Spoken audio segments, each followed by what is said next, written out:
Hello friends. Welcome to Past Quest Stories. Please like and subscribe.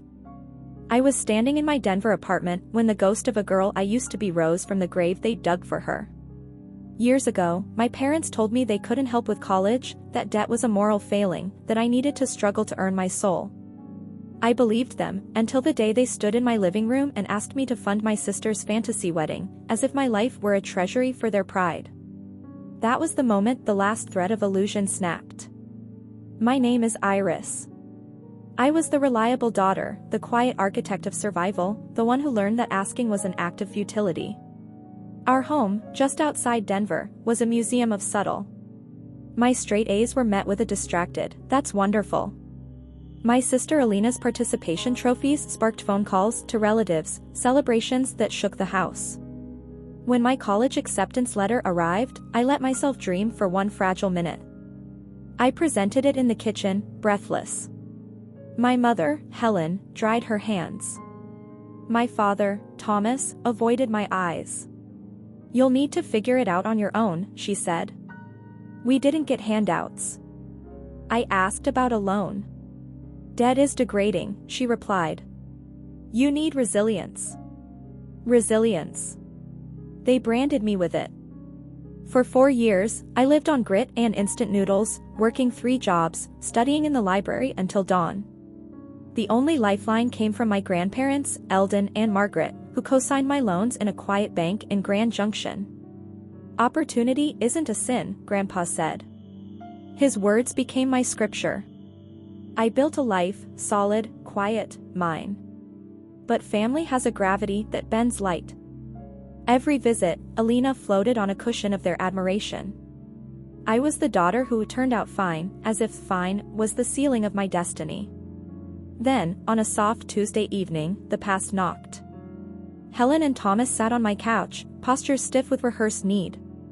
"We need your help," Helen began, voice sweet as poisoned honey. "Alina's wedding. Julian's family expects a certain standard. We were hoping you could contribute. 75,000 should cover it." The number hung in the air, absurd and violent.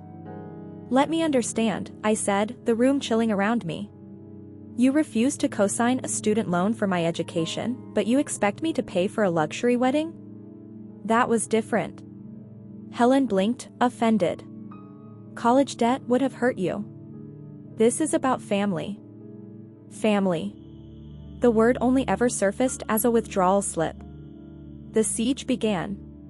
Calls from aunts, uncles, cousins, a chorus of guilt. "You're heartless. You're loaded. How could you?" Then, a text from Julian, Alina's fiancé, "Your refusal is making things difficult. Reconsider for her sake." I blocked the number. The silence that followed was deafening. For 3 days, I moved through a haze of old ghosts, the cold dorm rooms, the exhausted tears, their dismissive shrugs. I opened an old folder of paid bills, the paper thin from handling. They let me drown. Now they wanted me to build Alina a palace. That's when it happened. Not a surge of anger, but a glacial shift of clarity. This wasn't about money. It was a reckoning. I drove to my grandparents'. Margaret touched my cheek. "You look tired, honey." I told them everything. Eldon listened, then nodded. "Standing up for yourself isn't betrayal. It's integrity. They won't like it. That doesn't make it wrong." On the drive home, the quest became clear. My mission was no longer to earn their love, but to reclaim my own soul. The final confrontation came on a Sunday, the air sharp with pine. They arrived unannounced, moving through my apartment with a weary entitlement. "We heard you've been overwhelmed," Helen started. I was disappointed, I corrected. Thomas sighed. "It's time to let the past go. This is about your sister's future." "No," I said, my voice a calm blade. "This is about you rewriting history. You made principles out of fear for me, but for her, you make exceptions out of pride. You want my success without respecting my struggle. You want my money without my memory." Helen's eyes flashed. "This is petty, Iris. The word, a relic from every past dismissal, finally lost its power. I stepped closer. You called me petty when I needed a lifeline for an education. Now you call me petty for refusing a luxury for a sister who hasn't spoken to me in years. Your morality is a convenience. The room froze. Then, the doorbell rang. Alina stood there. No designer armor, just my sister, looking uncertain. I need to talk to you, she said, waving our parents off. I heard everything. And Iris, you're right. The confession hung in the air, delicate and immense.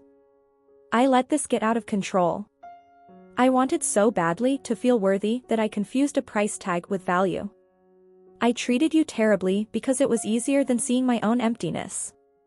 She looked at our parents, then back at me. I don't want a wedding bought with guilt. I want something real. Her voice softened. I came to ask if you'd come. Not as a checkbook. As my sister. The world tilted on its axis. Yes, I said. 3 weeks later, I stood with her outside a sunlit community center, strung with fairy lights and wildflowers. Her dress was simple. Her smile was real. I walked her down the aisle. Our parents never came. Their absence, which once would have shattered me, now felt like a strange mercy, space for something new to grow. A week after the wedding, we met at a coffee shop. They looked smaller, the armor of their narratives cracked. We were wrong, Helen said, the words rusty but earnest. We should have helped you. We should have seen you. I'm willing to move forward, I told them. But with new maps.